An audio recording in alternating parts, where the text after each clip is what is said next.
Thank you, everybody, for being here. My name is Jonathan French. I am the president of Build the Era, and welcome you to this lighting conversation that we're having, shining a light on safety. And we've got a great guest with us tonight, and I'll get into that to introduce her in a second. But just to give you a little bit about a background of Build the Era, Build the Era is committed to making the Department of Transportation's role in American movement understood by citizens and activating them to engage for smart and equitable investments by DOT for better multimodal planning in their communities. Thank you for being here to contribute to the attainment of our mission, vision, and living our values. So tonight's event is because, again, October is Pedestrian Safety Month, for those that didn't know. As we get ready to venture out at the end of the month here with little ones and not so little ones in costume, we know that throughout our neighborhoods, the streetlights above will be shining to show us the way. However, lighting isn't just for navigation, it's a critical safety countermeasure that helps keep drivers of the streets and roadways aware that they are sharing the roadway with other users who are vulnerable.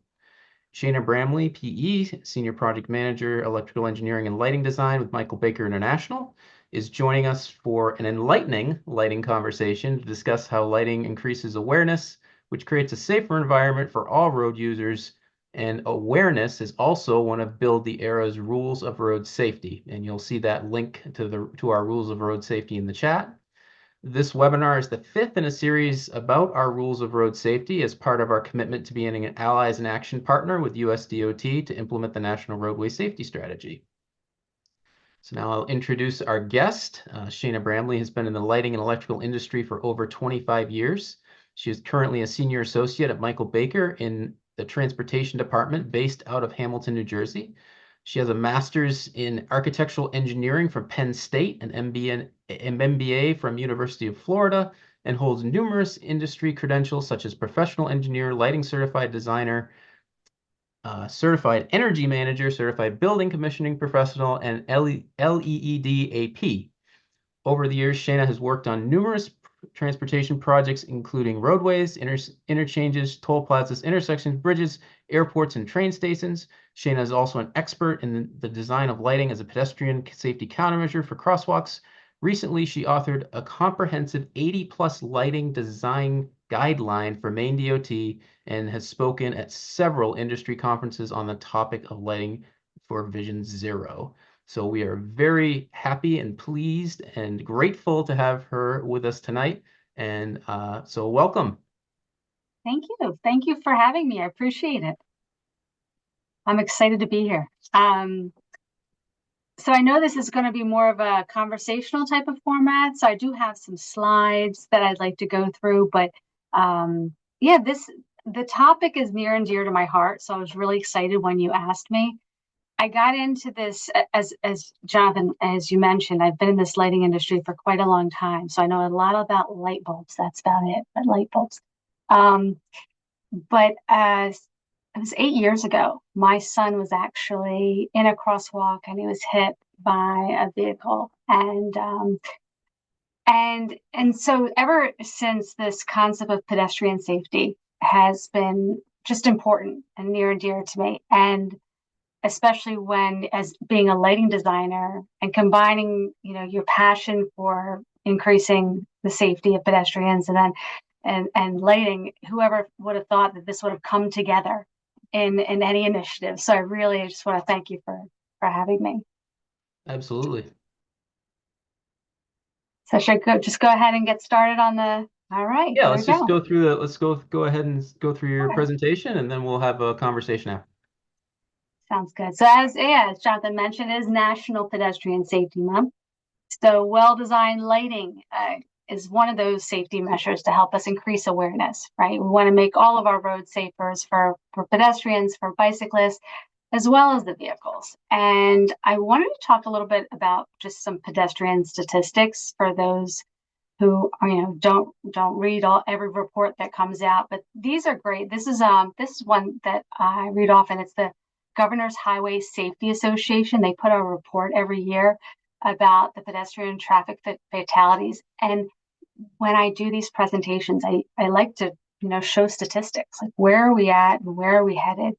And I thought it was really interesting because last year at this kind of same time, we looked at the statistics from last year's 2023. So we looked at 2022.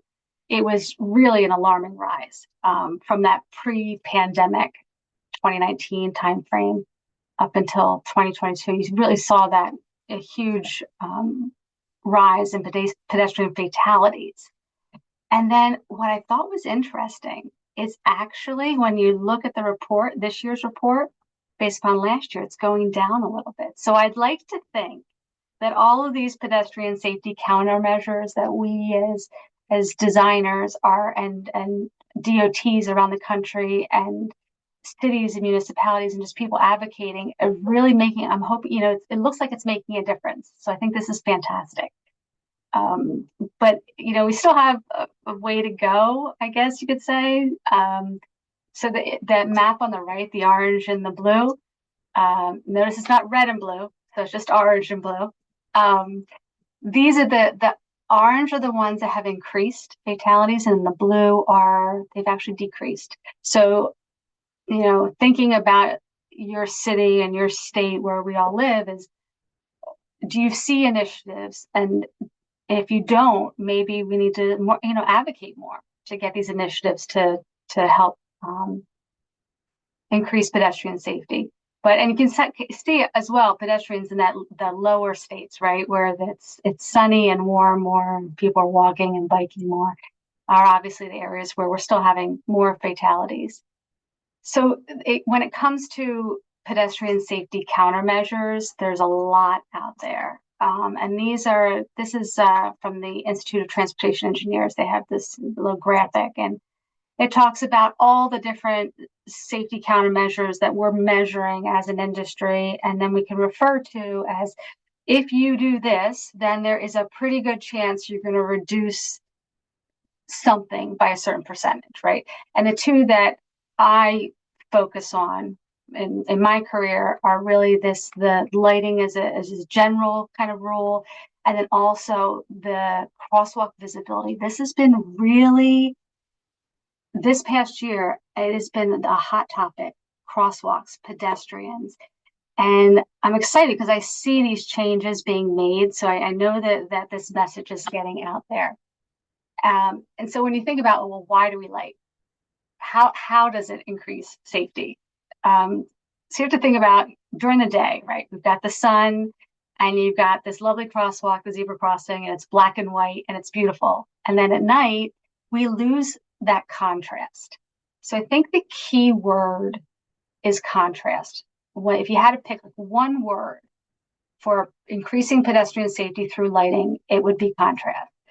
And that's the reason why we light at night, right? We want to mimic that daylight. We want to recreate that contrast, and that's how we do it. So, but we have to be careful on doing it right.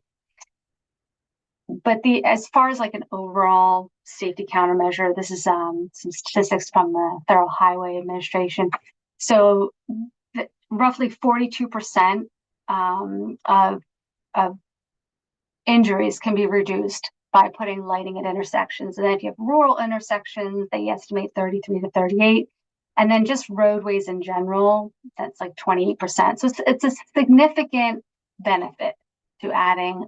I want to clarify, not just lighting, but well-designed lighting. And some of you may have seen, I know we have these, you see it all in Jersey, and I've traveled to different states, and I pulled a couple from the web, but there's a lot of logos out there, but we're all part of this. You'll see this Vision Zero initiative, right? And what does it mean? What does Vision Zero mean? It means that we want to see more than just a car.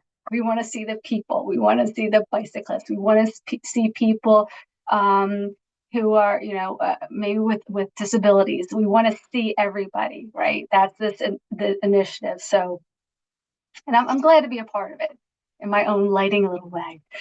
But I wanted to talk about some lighting design techniques that I use to kind of increase safety in my designs.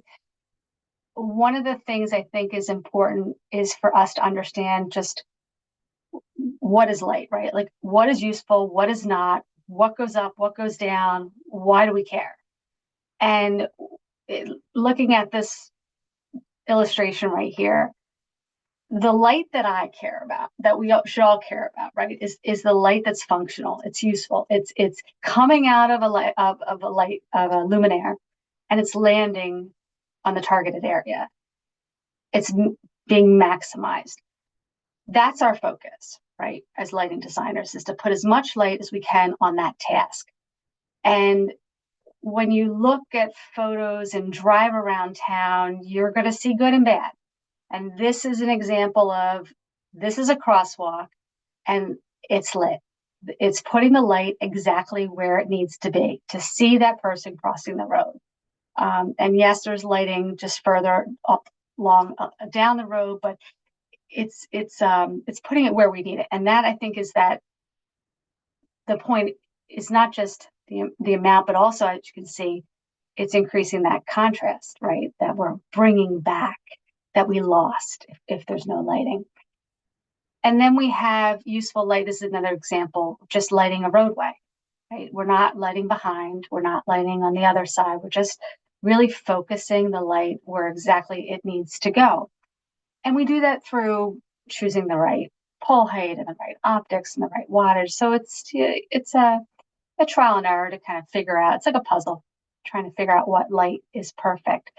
But the one thing, it's funny, I talk about this concept of sky glow, and everyone's like, but you're a lighting designer, don't you want more light? I'm like, no, I have two Eagle Scouts and two more going for their Eagle Scout.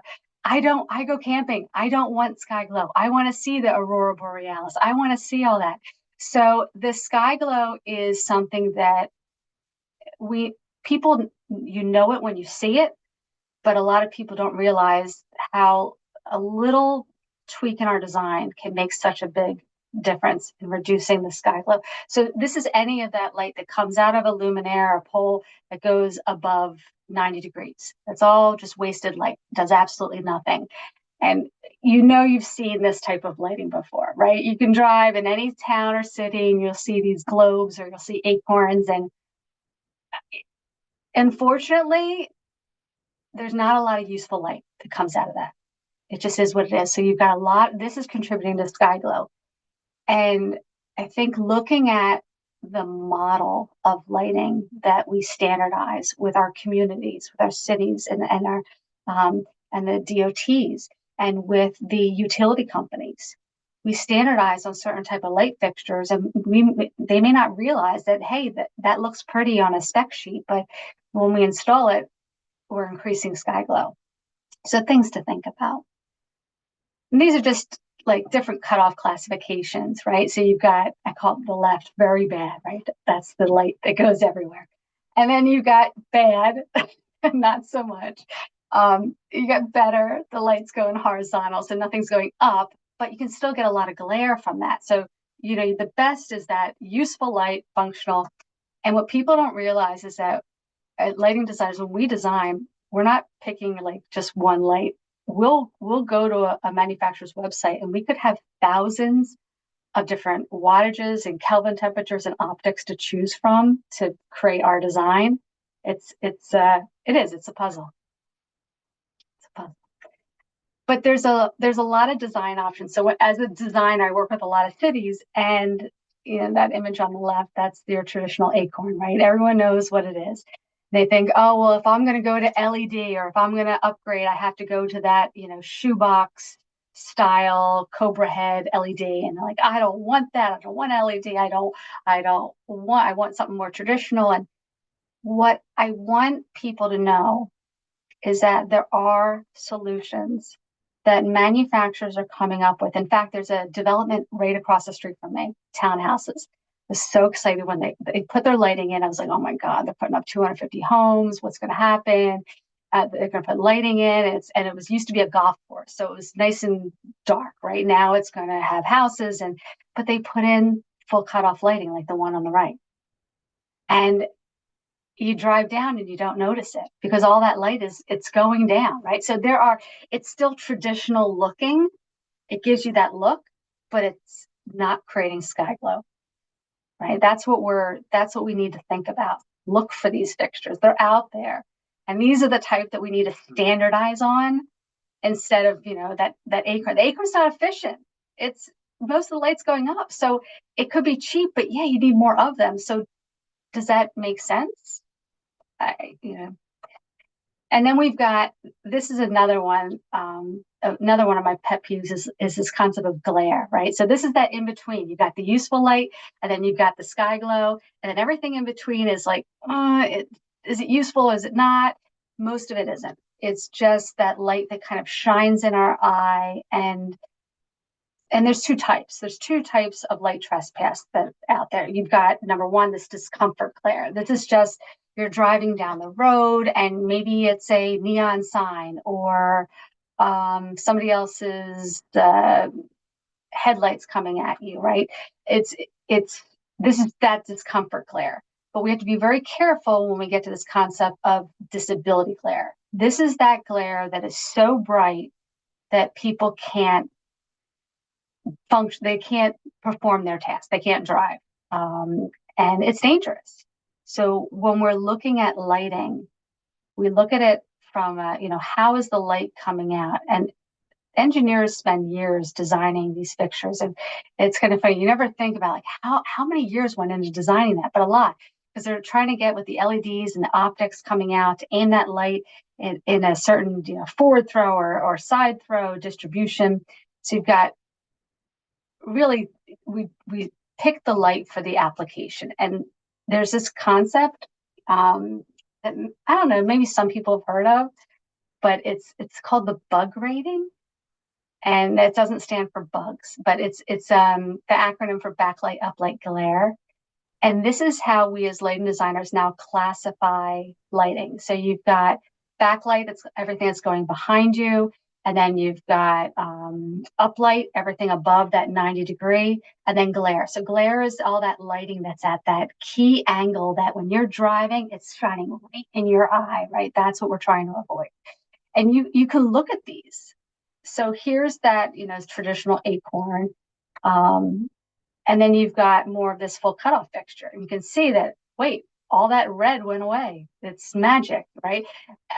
You see so much more of the light being concentrated in the direction it needs to. So it's more efficient, right?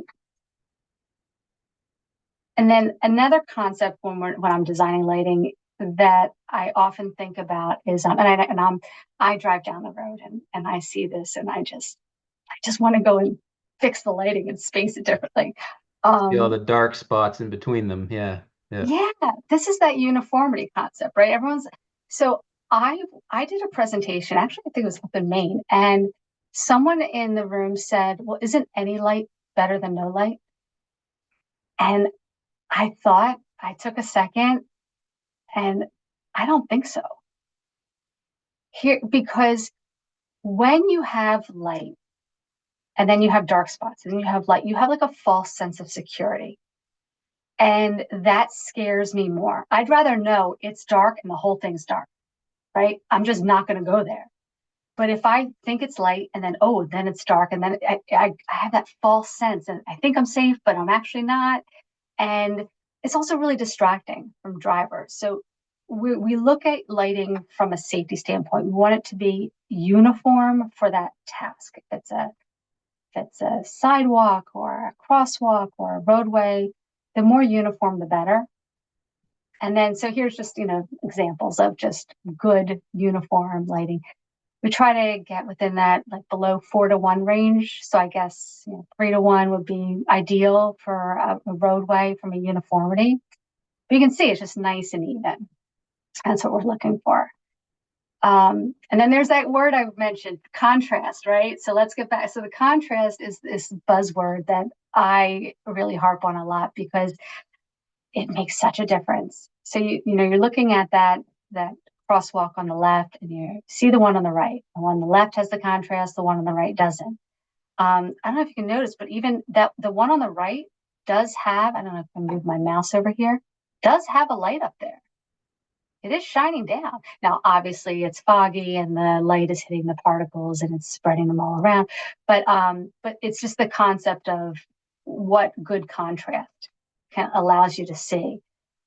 And then, but it's not just as lighting designers, now this is something that really has just happened, I want to say over the last 2 years. There's been a huge push with this pedestrian safety initiative about not just horizontal lighting on the ground, but vertical lighting.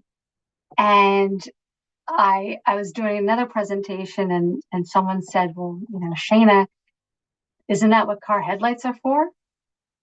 Why do we need vertical lighting in a crosswalk? Cars have headlights. And the reason is this illustration, I think, kind of hits home, right? It's showing you, well, how far? And if you've got dark clothing, white clothing, you're wearing, reflective clothing at night, but how far can someone really see? And so what I want people to understand is that when you're driving and maybe the roadway is not lit, why is it important to light the crosswalk? It's because you want to know that there's something in that crosswalk before the car gets there. So it's that safe stopping distance, right? It's like, oh, I see something far off in my distance, far in front of me. I may need to stop, right? That's the whole point.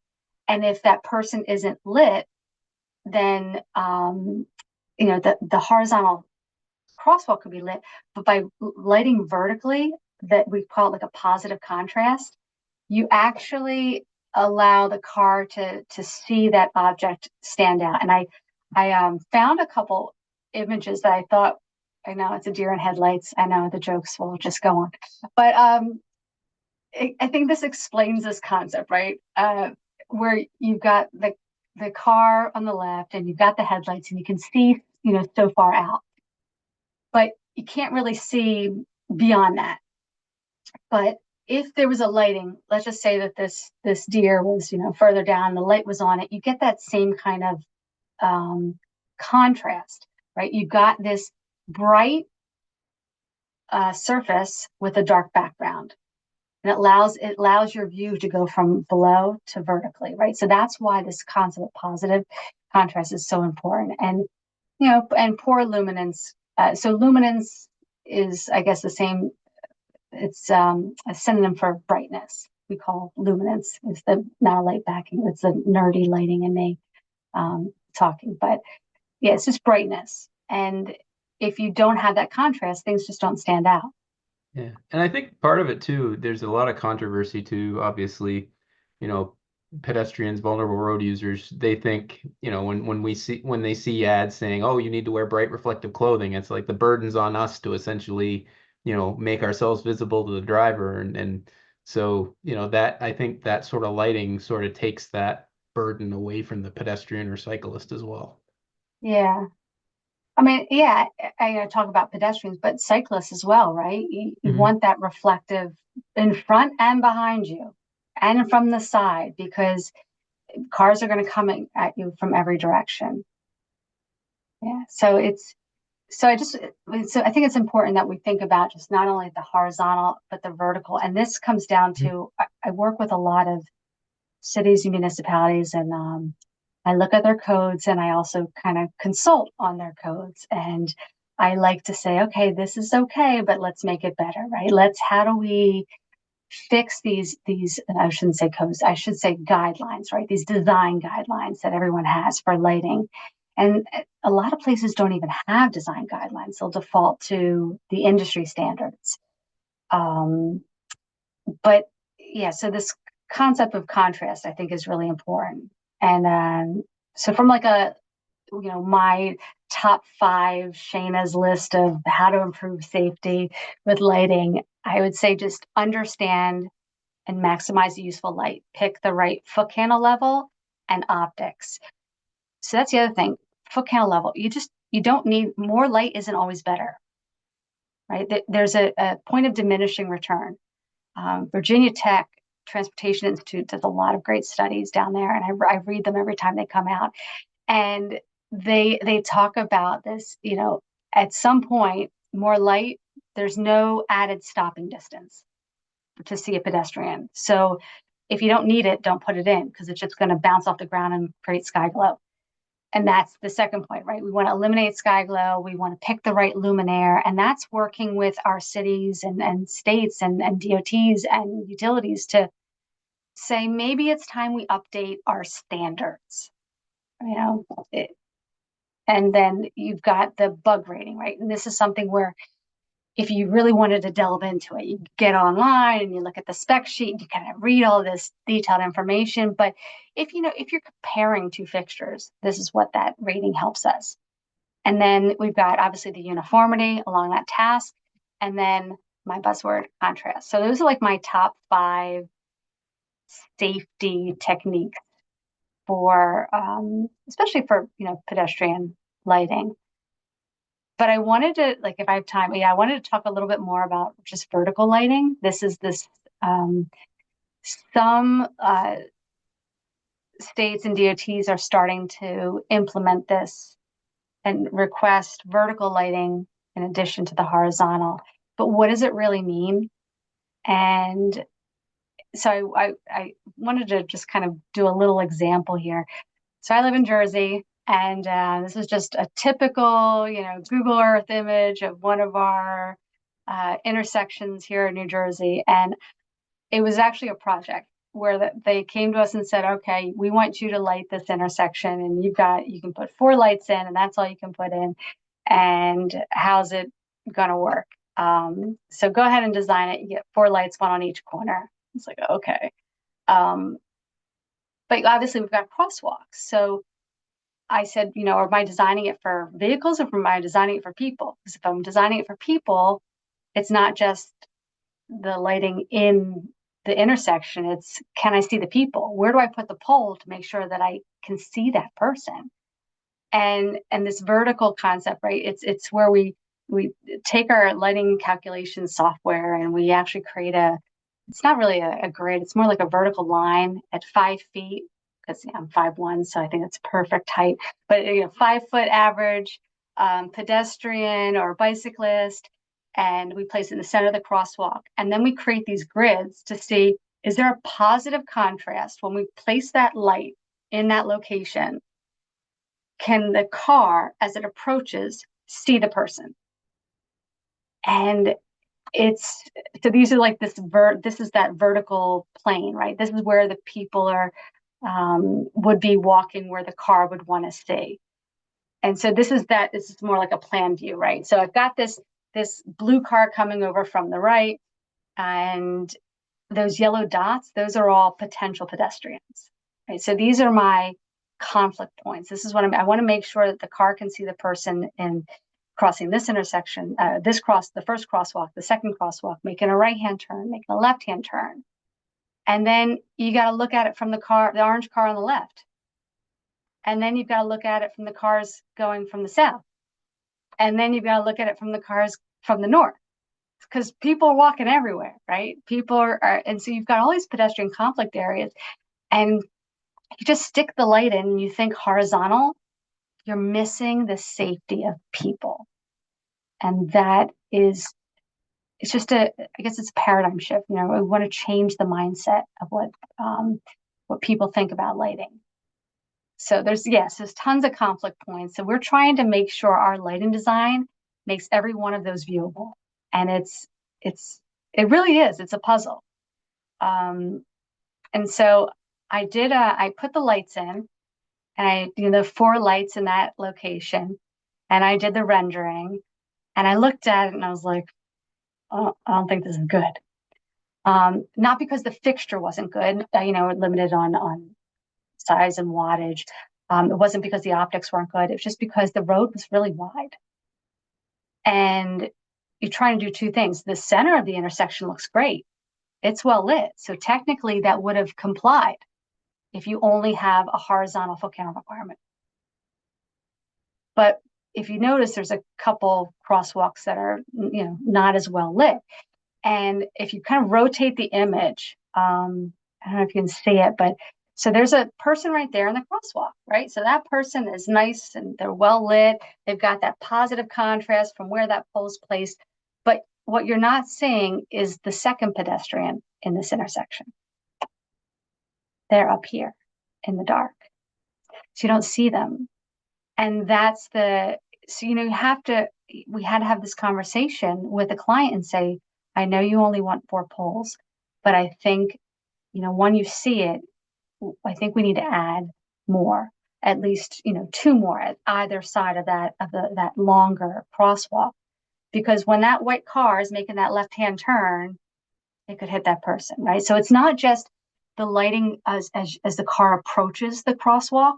That's what everyone thinks about, right? I have to put the light in front of the crosswalk and that's it. Think about these cars that are turning. That's really, and then there's a lot of like lighting design guidelines out there. So if you are a lighting designer, you're an electrical engineer, or you work at a DOT or a city, or just a curious driver or curious just homeowner, and you want to know like what is good lighting, how do I figure out, where do I go? This was a study that the VDOT and Virginia Tech Transportation Institute had put together. And they asked, like, okay, every state, what do you use for your lighting guide? And some said, I use the IES RP8. I think the latest one is 22 or 23 is out there. That's the Illuminating Engineering Society. So some people will just say, oh, just defer to them. And then you've got some people that says, oh, just defer to FHWA lighting handbook. And then you've got other people that are like, oh, well, if it's not in one of those, then go to the Transportation Association of Canada, right? We look at Canada for our intersection lighting warrant. And then you've got AASHTO has a guideline, roadway design guideline. And then you've got your local state DOT guideline. So which one do you use and why? And I thought it was really funny because I went through all of them. And do you think all of them are the same? Absolutely not. So they all have slightly different design recommendations. There's no warrant really for pedestrians, specifically for pedestrians. Sometimes it's like automatically warranted. If there's been a crash or it's near a school, sometimes state DOTs will like automatically warrant pedestrian crosswalk lighting. But all of these, I was looking for this one guideline that would give me everything, and it just wasn't out there. And I was so excited. MaineDOT had approached me and said, Shayna, we hear you. We don't think there's one guideline out there. We want to create it. I was like, all right, let's do it. And so we did. And I'm really proud of it. This this is now available on the MaineDOT website, but it's a lighting design guideline for pedestrian crosswalks. And we took dozens of reports and guidelines and studies and reviewed them. And then we did a study of MaineDOT of intersections in the state of Maine where there have been pedestrian fatalities. And we analyzed all of this and we put together what I call like a one-stop shop. I'm so proud of what came out of this effort and the help of everyone at MaineDOT. But this guideline, it's not an easy read, right? It's 80 plus pages. It's a lot.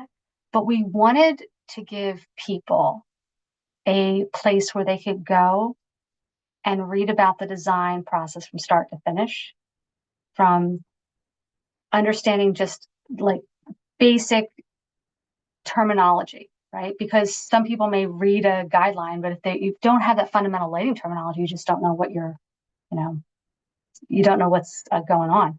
But so inside of it, we put together a 10-step process on how to design it. And then we added in like a section, just this, I call this like lighting terminology for others, right? It's lighting terminology, but it's tailored for pedestrian applications. And then we even get into how the eye works. And we talk about just science and how the human eye perceives light. And then we talk about roadway classification. So this is now roadways roadway terminology for lighting designers. So it kind of goes the opposite way, right? So everyone can understand what the other person's talking about. And then we looked at the different regions within Maine. And so every state has their own, maybe their own terminology, like different classifications for roadways. So we wanted to incorporate that into their guidelines, really customize it. And then we created I think it could be the industry's first pedestrian lighting warrant analysis.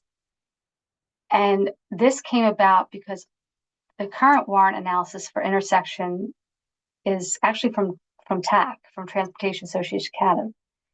And I believe it was developed with for vehicles, for the safety of vehicles. When it was developed, I'm not sure if it really looked at, well, what factors could we include in this warrant to make it safer for pedestrians as well and bicyclists. And so we took all that information from studies and we kind of merged the two to come up with this new warrant. And the whole point of the warrant is you've got a state DOT and someone comes to them and says, I want lighting in my crosswalk. And then tomorrow they have 200 people that say, I want lighting in my crosswalk. And hopefully when they watch this video, everyone's going to advocate for lighting in their crosswalk, right? That's the goal, is to get the lighting in the crosswalk. But if I'm a state DOT, I've got to prioritize. How do I spend my funds in one place versus another? And how do I justify that to my constituents? How do I justify that? And by having this warrant, you put in all the factors and it spits out a number and it says, okay, you may be at 250 points and you may be at 80 points. So I'm going to do the 250 points first and then the 80 points last. It's not that it's not needed. It's not that it's not important, but it's how to prioritize. So I think this will be a great tool to help them. And then, we went into design requirements and there's tons of examples. So I highly recommend, this is my little plug, right? my little plug. If anyone wants to go and read it, again, I think it's 86 pages, but and it's a living and breathing document, right? We want to get feedback from people. We want to update it and we want to make it, we want it to grow. And as studies come out, we may modify things, but I guess it's a one-stop shop for pedestrian lighting that can be used by anyone. That was the key. We didn't want it for just engineers. We didn't want it for just lighting designers. We didn't want it for just DOT people that, are employed by the DOT. We wanted it for the people, just average homeowner, right? Or average driver that wants to read up on something. And so, yeah. So that. And I put that link in the chat for folks too, so you can grab that. All right. Well, so we've got a few questions. You can see them. Oh, there's a lot. Susan is asking about, is there a light safety standard of measurement per square foot to light up different areas around different, areas? All right, so a measurement per square foot. So we measure, I don't want to get too geeky, but we measure lighting in foot candles. So it's the amount of lumens per square foot. Right? And the lumens is the amount of, you've got a luminaire and all the light that comes out of it are just kind of lumens. Think of it as just a blob of light and how many land on the surface. So that's a foot candle. A foot candle is how much light could you see from a candle at one square foot away? That's where it came from. To be a little candle, that's 1 foot candle. And when you look at the design guidelines, they'll actually tell you that, for example, this roadway classification may be 0.3 foot candles, but a different roadway. So you've got, and as a lighting designer, this was new to me when I got into this transportation side of lighting. But you've got different FHWA functional classifications, right? You've got interstates, you've got highways, you've got major arterials, minor arterials, you've got collectors and locals and urban and rural. And every single one of those will have a different recommended light level. So yes, there are different light levels for even pedestrian plazas or sidewalks. And that's what all of those guidelines are. So the MaineDOT was specifically for intersection crosswalks, right? But all of those other guidelines talk about other foot candle design requirements. Um, so Great. yes, there is certain amount of light that we recommend. It's not a rule, it's a recommendation. Yeah. So as far as people wanting to make sure that there's adequate lighting in their communities, Jan's mentioning that there's a crosswalk by her that you can only see the tops of pedestrians' heads. So what can people do to make sure that there's adequate lighting, either through additions or just reporting lights that aren't working, or what's the best way to approach that? Yes, make a phone call. Take down the poll number, make a phone call, say your lights out. But I think it's also advocating, and I don't know if there's statistics if someone, if there's been an accident at that location, or you just generally feel unsafe crossing the road because the car can't see you. And lighting may be one of those issues. If you're only seeing the top of the head, maybe there's a big bush or a berm or something in the way that they can't. And that's what happened with my son. There was a big wall that was immediately in front of the crosswalk. So he was behind the wall. And then when he came out, he didn't see the car and they didn't see him.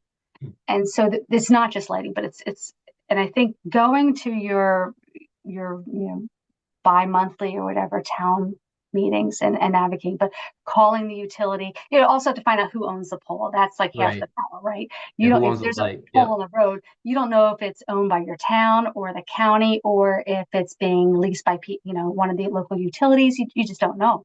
And finding that out and then calling them is but there's a lot that we're also, like, I don't want to sidetrack, but there's a lot that we're learning about LED technology.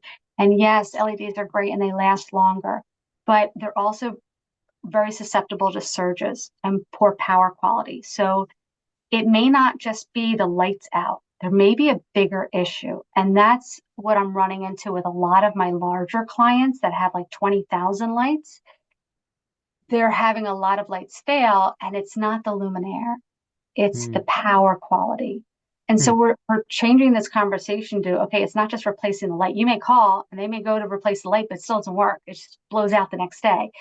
It's electrical. So I think it's important for us as lighting designers. Like, I'm a lighting designer, but I'm also a professional engineer. And I look at the systems from both standpoints and understanding that it could be more than just the light out.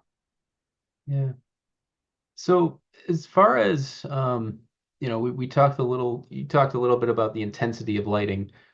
Temperature of lighting, I think, is something that, there's been a lot of talk about health effects and things like that. What are your thoughts on temperature? Oh, okay. So just like, you don't want to get political or religious, Right. my approach is I want to take the subjectivity out of it. I want to make it an objective decision. And, being an engineer, I like science, right? I want someone like, why? I'm a little 2-year-old. It's like, why? Why does that work? And when it comes to the Kelvin temperature, I actually have a slide on this. But I'm going to stop sharing and I'm going to go to the slide while I'm talking and Sure. navigate to it, and then I'm going to pop it back up. But the Kelvin temperature, it really comes down to what you have to remember about Kelvin temperature is you have to ask why. Why am I going to pick one over the other? And it comes down to the application. So if I'm in a restaurant or I'm at home, I may want a warmer Kelvin temperature, right? The lower Kelvin temperature, it's warmer color. But if I'm on the street, do I want to be comfortable and fall asleep, or do I want to stay awake? And I think it has nothing to do with what color do I like, right? In my house or when I go somewhere, I like a different Kelvin temperature than somebody else. But if take the subjectivity out of it, what is safer? That's all I care about, right? And it's not a simple answer because there's all these studies out there. I'm going to share my screen again. So real quick, screen, I don't know, screen one. Okay. Did I get the right one? Yes. Yep. Oh, yes. Okay, great. All right, did that. It's tricky with all these settings and stuff.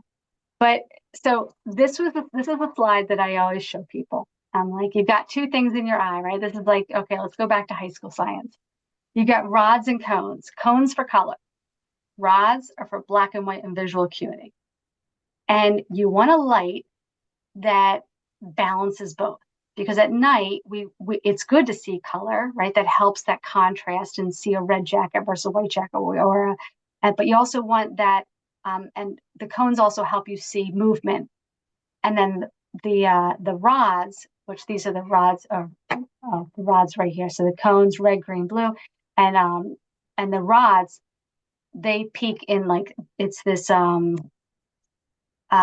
black and white, right? So it's you got two functions going on with the eye.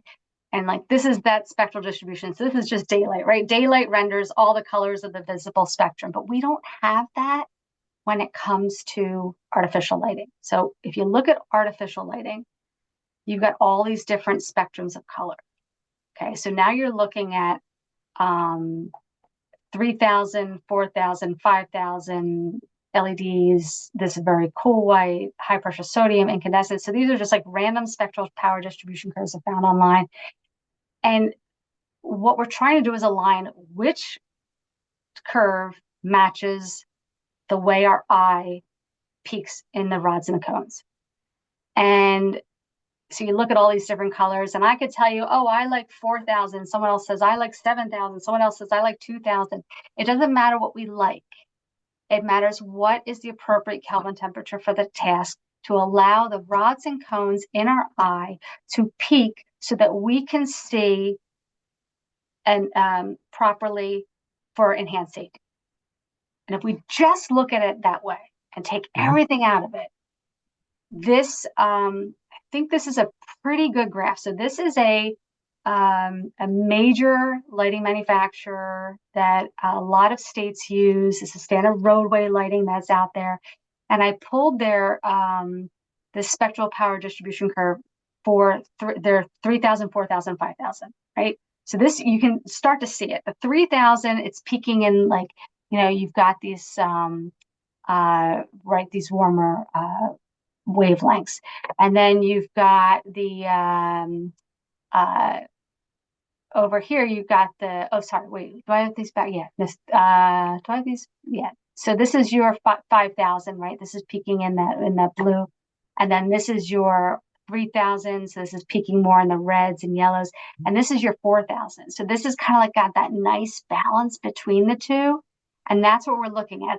It's like that, not too bright, not too red, not too blue. It's just right. That's kind of what we're looking for. And obviously this varies between every manufacturer and the LEDs that they use. But as a standard, we typically, for roadway lighting, use 4,000 because of this, because we don't know what we're going to get from the manufacturer. And so sometimes I think, a picture says 1,000 words. So these were just recent. These are actually Maine projects that were recently retrofitted.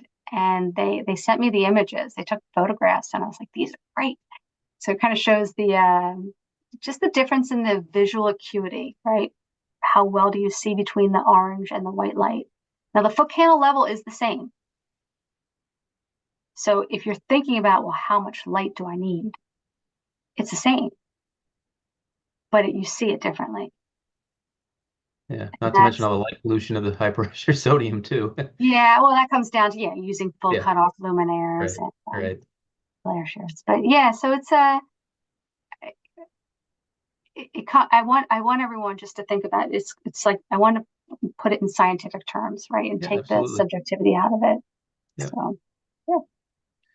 So Christina had a question about cool light safer than warm light. So it really is kind of subjective in terms of what do you need it for and what what is safe.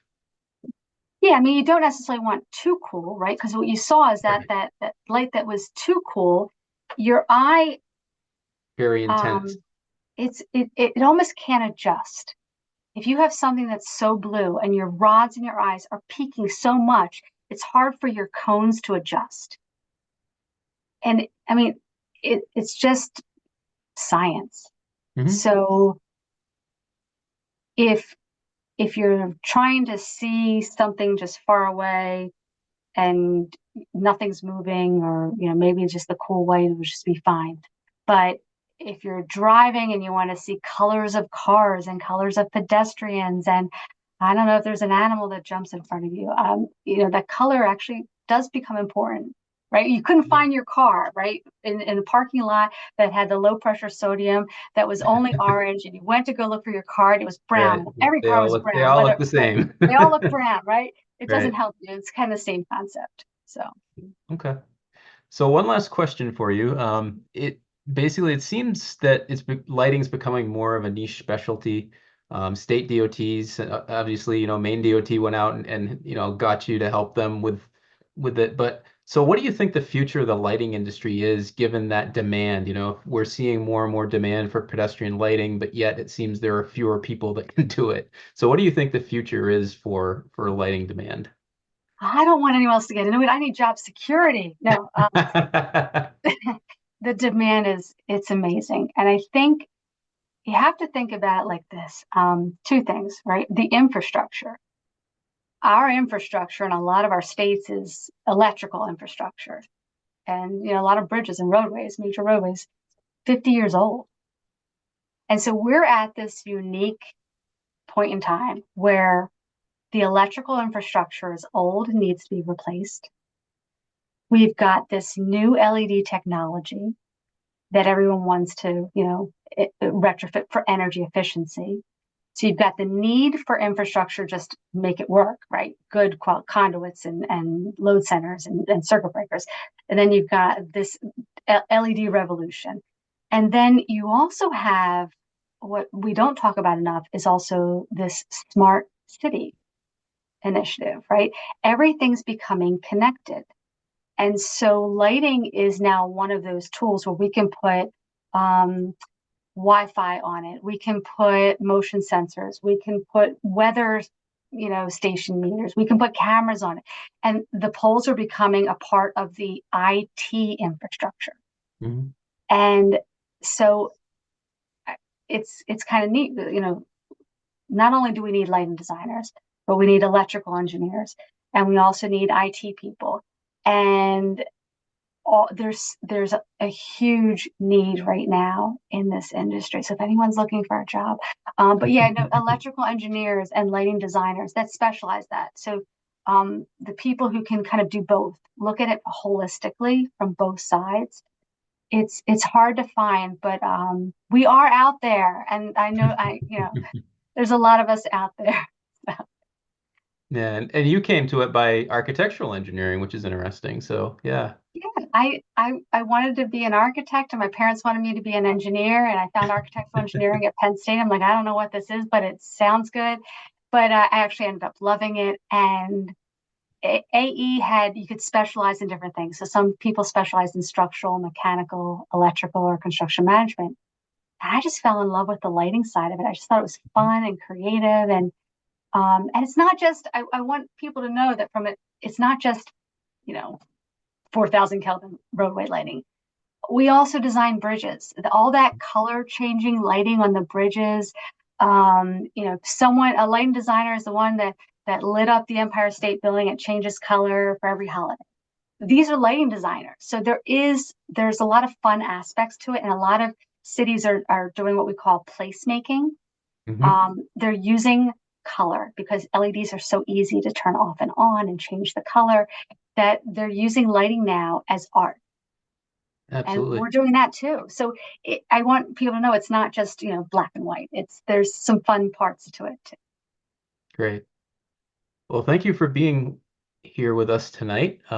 Remind folks too that we do have other events that we're doing. Want to let folks know about an upcoming event on November 14th at 7 p.m. we have an event with someone to talk about e-bikes. So looking forward to that, and hope that you folks can join us for that. And also mention that we do have with it being Pedestrian Safety Month, and we do have a book out there about roundabouts in particular, which are extremely safe for pedestrians, and would encourage folks to check that out at rondalovesroundabouts.com. It was a fun project for us, and I hope it's a fun read for you and anyone else that you would want to hear about roundabouts and their benefits. So with that, thank you once again, Shayna. Thank you all for being here tonight, and hope everybody has a pleasant evening.